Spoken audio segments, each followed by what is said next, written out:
So today I thought we would take a look at these two Ego batteries. I have ordered a 5 amp hour and a 4 amp hour. Let's see if I can repair. So this is the 4. So far we get no indication on the 4.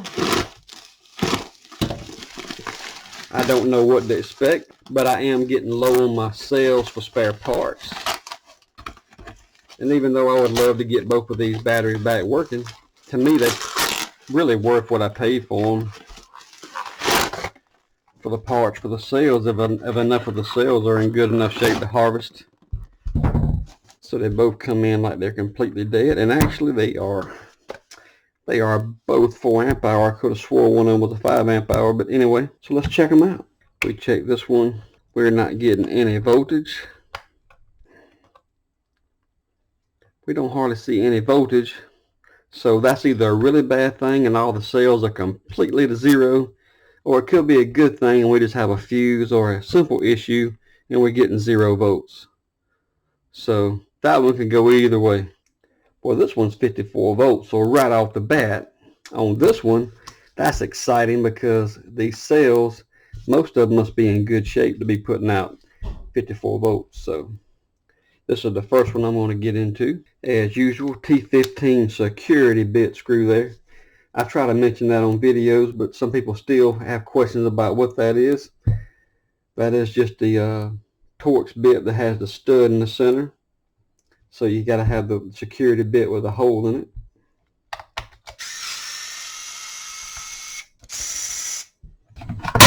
Whoa! Wowza! Yeah, I got that on video, I think. That is actually a little bit dangerous. Somebody has attempted to repair this one. Now this is the first time that I have actually seen this. So this one, well, they both come out of Illinois, a little bit different location, but anyway, somebody give a go with this one, which, hey, I say to each their own. I bought it as a parts only battery. I totally understand, but I do wish you'd do a little bit better if you're gonna put something back together than to have bare wires that's actually coming off of charged cells, and on top of that, almost fully charged cells at 54 volts. Wow, that could have been bad in shipping. But anyway, I'm gonna take some time off camera and I'm gonna tape these up because they don't need to come across this ground or this hot wire or that fuse. Be patient with me, I'll be right back. So just as a learning point here, it looks to me what had happened, I just took the silicone off of here. I know in my very first Ego repair video, I discussed taking off all this white silicone and taking your connectors loose. And what this individual had done that tried to, or attempted to repair on this pack, is they just simply pulled, and they actually didn't get enough silicone off to pull their connector out there. They should have watched that first video. You can dig around the silicone easy. You just have to be careful of the surface mount components actually on the board. So you don't want to dig too deep. But that's all it is to it, and that's all the time it would have taken to actually pull those connectors off correctly. See how easy that comes off?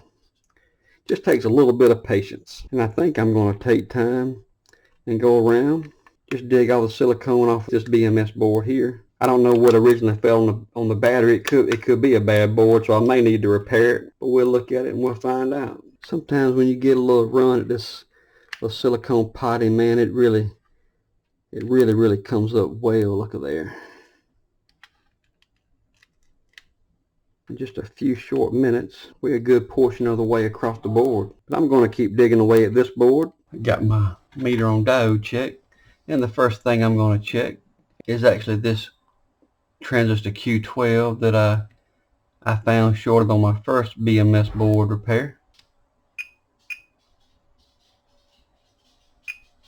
So let's see our PN junction there like a diode. Of course it's not a diode, it's just checking that transistor. That is actually not shorted. So the common failure on the BMS that I've seen is not common on this one. And so that's a good thing here to notice is I really thought the BMS boards are going to be very, very similar on the 2.5 amp hour and the 4 amp hour. The chips are a little bit different, at least your U3 chip. and we definitely noticed that the connectors are not the same. So I was actually just going to take this board off and take this good pack and hook it up to this BMS board and do a quick check. However, it's not going to be quite that easy because I didn't realize the connectors were different, and since this one was like this, I didn't really notice it right away. But that's interesting. We do see the difference there. So next, I'm just going to take this one apart and we'll have a look inside of it. So this one has not been taken loose yet. That's a good sign. So after getting into this pack, I'm just going to take some time off camera here and just peel off this this white silicone as we talked about before, and just unplug this BMS so we can look at the cells a little better. We'll be right back. All I've done is taken and just removed enough silicone potting just to check that transistor. It also checks fine, so maybe the 4 amp hours never had any issues with the Q12. Definitely not shorted. So there is our 2 halves. So unfortunately this pack has depleted to close to 0. It's only like 2 volts showing on it. So with that said, I'm going to save it for spare parts.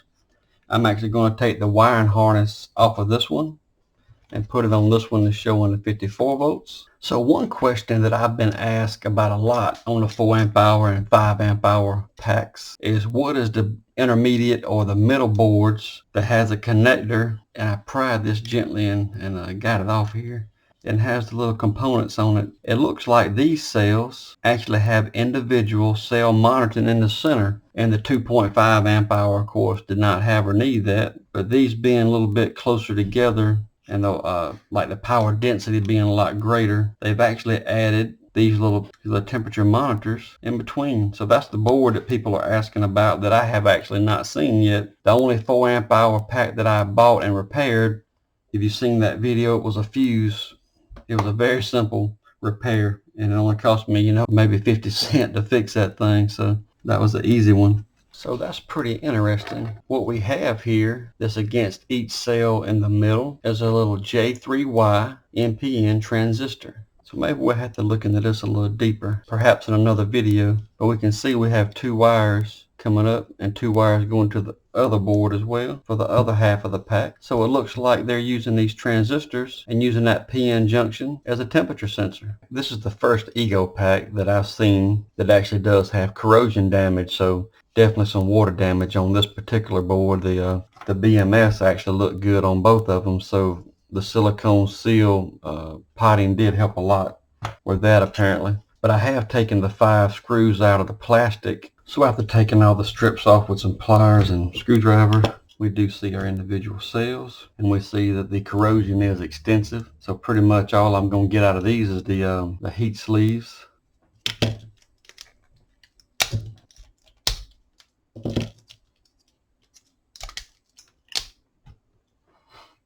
So I've gone through with my power supply and I've tried to put 4 volts across these cells to see which ones may have possibility of being revived enough to have some capacity. And one thing I've never seen with an Ego pack is this many cells that show 0 volts and 0 current.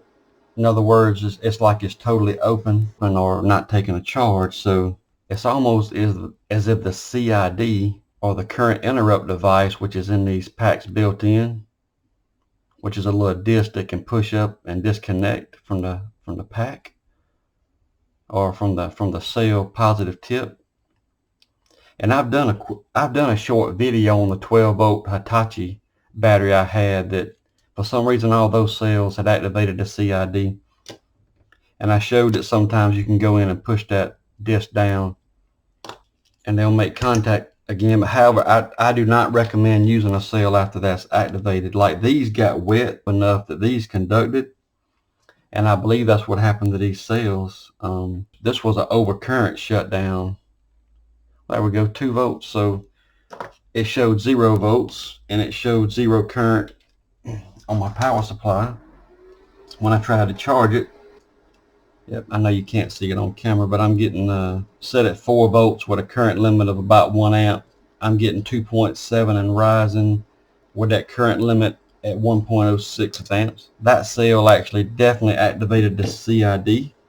Now this one right here did heat up here and start melting some on the actual heat sleeve phase change material. And I believe, I looked real quickly, out of these 14 on this half, I believe that's the only one that did so. Bring my meter over and just we'll grab this one here.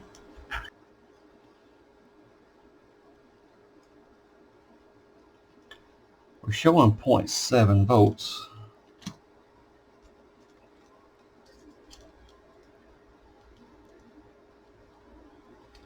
I go to try to charge this one. So it's like that's nothing but a little bit of capacitance.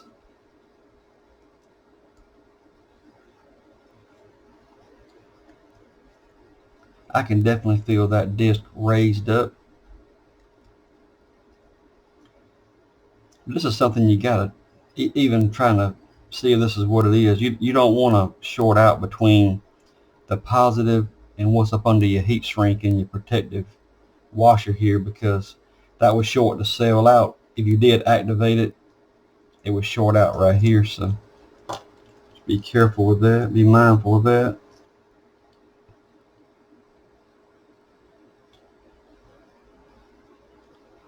And I'm showing 2 volts on this one now, so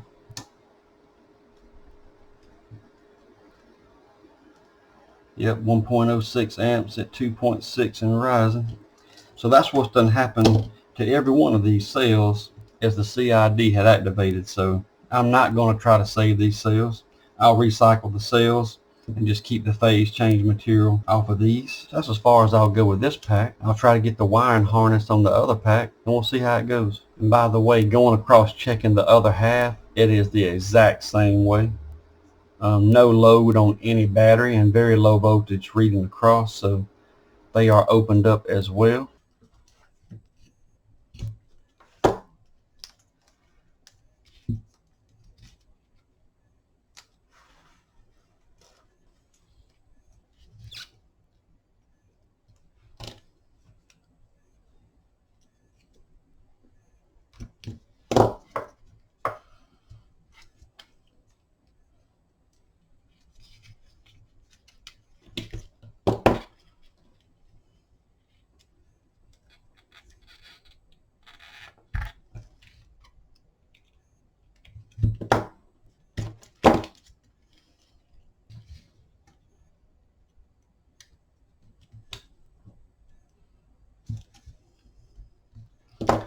And I did have to clean these connectors up with some vinegar and then alcohol to get some of the corrosion off. Some of the coating come off. You can see the copper color. They're still cleaned up nice, but that's why they don't look as shiny as some of the silver ones. So I do have to put that NTC on here, which is this one with the new connector.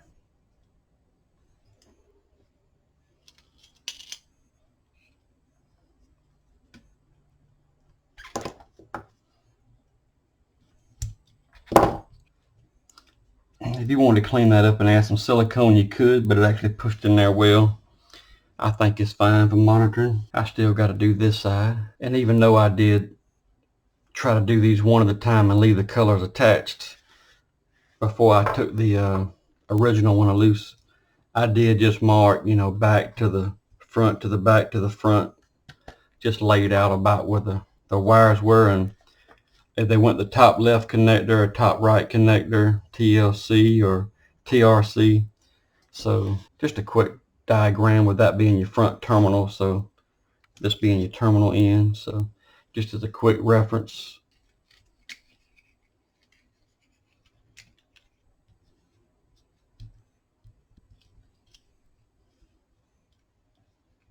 I got the black one, now the brown one.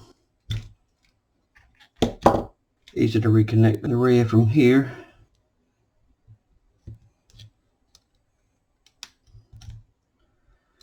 There we go. Just trying to be careful that none of these wires touch, because this pack was charged to about 3.8 volts per cell and pretty balanced, so definitely enough capacity there to be very careful with. The old wires going to the connector, they're taped up, you know, not going to hurt anything pulling them off, but be careful here with your ends for sure. Let's get everything back together. So I have tinned my spot where my negative wires got to go, and I've tinned the bottom where my hot wire or my positive terminals got to go, because I did have to even swap out my power connector because they even screwed up the actual connector to the BMS board on that. So anyway, it won't take long here I'm just going to put this back on now that I have them tinned. Even this soldering iron here is going to do it just fine. I do have 150 watt if needed, but this one is actually powering through it pretty easily.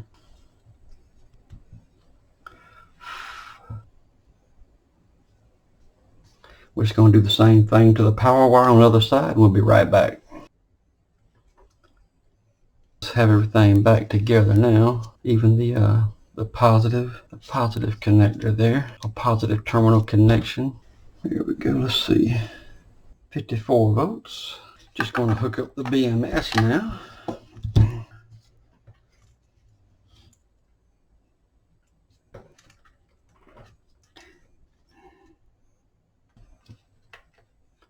Look at there, we get our green light. Is it going to stay green? No blinky red? Awesome. That's a good sign. If I disconnect, for example, one side of our individual cell monitoring, we're going to get our blinking because we're on our BMS is picking up an issue with the pack. What I'm going to do really quick is go around and do just like I done on my very first video of the repair of the 2.5 amp hour. And I'm going to go across and measure each cell. So either I can hit a common here, or this may be common, and go to our B1. Our B1 is 3.8, B1 to B2, 3.8, 8 to 9, 9 to 10, already 13, 3.86, and 14, 3.85. Wow, that's pretty impressive. I think the next step is I'm going to reassemble this, and then you'll see it on the charger. The next battery in the charger. See if it charges okay.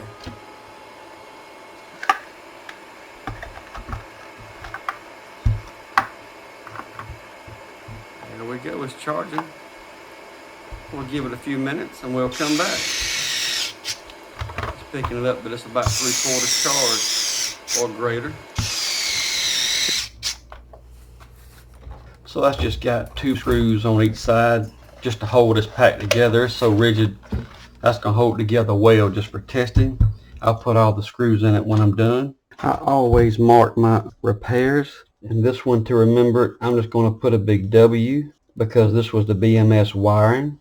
I put some with an E because I got them off eBay and repaired them. I put a 1, 2, and a 3 on the first few that I repaired, and this one will be W for wiring because this is only the second 4 amp hour I repaired.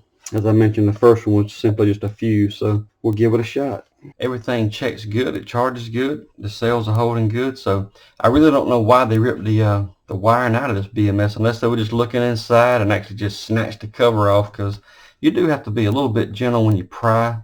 I never have snatched any wires out of my connectors, but I've just pried until it comes loose. You don't want to pull it very, very hard and pull your wires out, which could have been what happened to this pack. But all the cells were in really good shape. We are fully charged, and the battery is tested very well. I will run it down on maybe my edger. I do have a lawnmower as well. If I have any issues, I'll mention it in the comments. But other than that, I think it's going to be a good use 4 amp hour pack to add to my arsenal. So if you like this video today looking into this BMS wiring and inside of this 4 amp hour battery, please like, share, subscribe, and thanks for watching.